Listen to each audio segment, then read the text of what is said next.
Hey, this is Notser, and we're talking about my wish list for World of Warships in 2018. These are things that I really want them to add to the game pronto. I think it's been too long. If you have something you want to add to it, please comment. The game in the background is myself in the Tier 8 Pan-Asian Destroyer, and it's a ranked game, but it's like rank 15. I don't really care. It started during the holiday, and I wanted to spend time with my family and friends, and I come back, and the queue is really long. So, not going to be playing a lot of ranked when the queue is super long. Having said that, the wish list. So, 2018, January, we've got a lot of time to make adjustments, additions, improvements to World of Warships. One of the first things that I would like them to do, or one of the things that I would like them to eventually do, and I know it's not a priority for them, but I wish it was, is the UI scaling. There is no UI scaling, so based on the resolution, you will get either large icons or small icons, and I have to play in 1080p.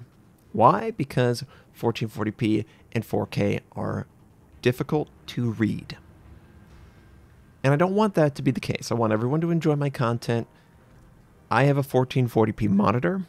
I would love to record in 1440p for a clearer picture, but the UI is getting to the small scale at that point, and 4K is even worse. We're seeing a lot of 4K content starting to crop up for gaming, and they have 65-inch 4K monitors that they're showing off at CES. Obviously, you could get a regular monitor at 4K. 4K is becoming the norm.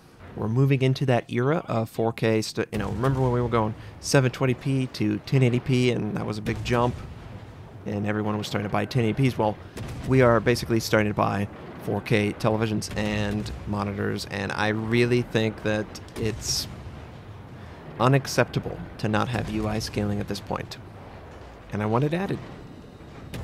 When they do UI scaling adjustments, they could do something like allow the player to customize their opacity on their current crosshair, change the color, change whatever they want. More detailed information per team. I would love to see a lot of additions on the UI front, and scaling is the most important though. And I just want it. I'm sure there's a lot of people that are just like me. Why don't we have UI scaling? Another thing that I would like to see added to the game, or improved or changed, is the aircraft carrier gameplay. It just is really bad. You're either too powerful or too weak, depending on your matchup, low tier, high tier. Players have a huge impact on the experience of the aircraft carrier because they can spec so far into AA power. It's really unhealthy how much power you can gain in your aircraft carrier build. And if you know an aircraft carrier is going to be in every single game, well, you're going to go that AA build, and you're going to deny an entire type from participating at all, and that feels terrible, and it's not fun. On the other side of that coin, though, they hard counter destroyers. They absolutely wipe us out. They don't allow us to see anything. They can one-shot us 100-0, and that's not fun either. So we need to move away from all these min-maxing and make it to where a good player can contribute to the game, but they are not overwhelming in their power. The best example of this, and what I would like them to move towards, is time over target is the biggest factor in the AA's effectiveness, not commander skills, not tier difference. If I spend too long over a target, I have a lower chance of succeeding, and more time over multiple targets, I have less of a chance to succeed. I should be focusing on isolated targets, no matter who they are, and spending the least amount of time over their ship. I should be rewarded. Maybe not for a one-shot, but I should at least get torpedo strikes on that target. If I play it correctly and I set it up correctly, that's how it should work. And I would love to see that come to the game. I just think that aircraft carriers are too important, both in historical value, but also to the game itself, to be in 10-20% of the games, if that. They've got to be in every game, and they have to be fun to play for and against. It's a big deal, and Wargaming knows it. It just takes a long time, unfortunately. But we need to get them playable. enjoyable. They need to be relevant in 2018. Yeah, I just can't see this game surviving if an entire type is in the state it is. It's such a significant part of a game, and it's not being played or enjoyed enough. Another aspect of the game that I really feel that Wargaming could improve upon is team callouts, team communication. Nobody really uses the in-game voice chat, and that's unfortunate, but I understand why.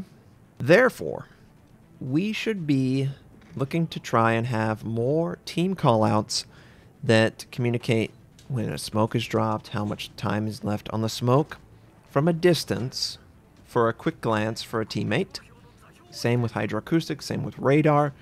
These team-oriented skills, defensive fire, they should be called out automatically to people around you, and maybe even to the entire team, either through a passive call-out similar to Overwatch, where using the ability is just automatically going to call out to your team that it's being used, or you offer the player the ability to tell exactly what is happening in team chat.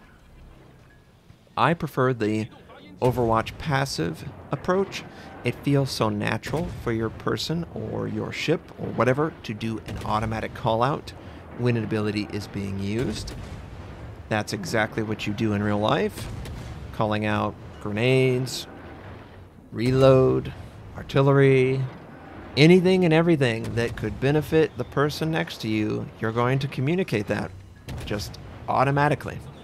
Why doesn't it do it in the game? I don't know. So I'd like to see that work its way into the gameplay. I think it would improve it immensely. It would make it more obvious what you're supposed to do. People would be more comfortable pushing forward because they would know a window where they have an advantage.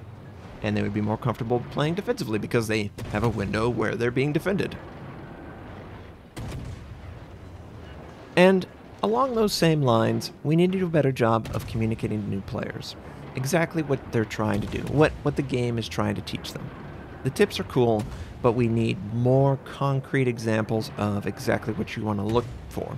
And the call-outs, they're not going to teach someone how to play the game. But if you play the game and you see that every time a player enters a capture point, they use a skill, or every time an enemy enters a capture point, they use a skill, that helps to reaffirm and inform how you're supposed to play the game.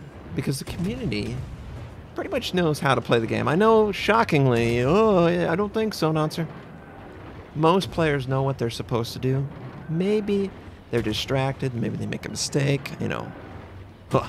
Far be it from me to suggest that people make mistakes. But it does happen, and I just think it would be better for the game and for everyone if we had more obvious team communication built into the game ground up. Another issue that I have with the game, this is more like I would like them to remove it. I think Wargaming needs to remove/change every single commander skill that is either universally taken or completely ignored. I don't think it's appropriate that every single type is trying to pick up concealment as fast as possible. I don't think it's appropriate that Last Stand is basically mandatory on all destroyers. I think the game would benefit more if they would just bake in Last Stand into every single destroyer. That is a type passive or trait that they just have. They don't lose the ability to steer or for their ship to be completely stationary when those particular modules are knocked out. I don't think that would ruin the game. Similar to the situational awareness change, if a skill is universally taken, then it's not a skill for people to decide. There's no thought put into it whatsoever. Everyone takes it. Last Stand is like that. Concealment is like that. And then on the other side of that coin, something like Inertia Fuse High Explosive, or the Smoke Extension. These are skills that are, or Jack of all trades. These are just skills that don't really offer a lot and are They're only taken by like 5 or 10 people, if that. It feels awful to play a particular ship and know that you have to have this skill before it's even playable. Akizuki. That doesn't feel good. Other ships don't have to deal with that. Other ships are completely 100% effective at 0 commander skills or 10 commander skills, whereas the Akizuki, I need to invest 14, 18, 19 points to really be equivalent in power level to them. Either bake it into the ship or get rid of it. I believe that commander skills should be choices. They should absolutely be choices. This should encourage the player to make the ship perform the way they want it to perform. Do you want to be aggressive? Do you want to be defensive? Do you want to be supportive? Do you want to be main battery, torpedo? These are all valid decisions, and they're just not being made because there are other skills that offer pretty much everything. Concealment. It is the single best offensive, defensive, damage, tactics. It's the jack of all trades. It does everything, and it is the master of all. Unfortunately, it's probably one of the highest taken skills in the game, and that's just not healthy. So, for skills that are either completely ignored or always taken, take them out of the game or bake them in. I think it would be better, more interesting, if concealment ceased to exist tomorrow. I think the game would not suffer at all. I think it would just be players would have to decide what identity they want for that particular ship, and I think it would be more enjoyable. And those are pretty much the biggest wish lists I have. Yes, there's ships and there's lines and stuff, but I really feel like there's a lot of great content that exists in the game. It just needs to be enhanced further. And I think these changes will do just that. If you have something you want to add to the wish list or you want to talk about it, please share it in the comments. I hope you all have a wonderful day, and I'll catch you next time.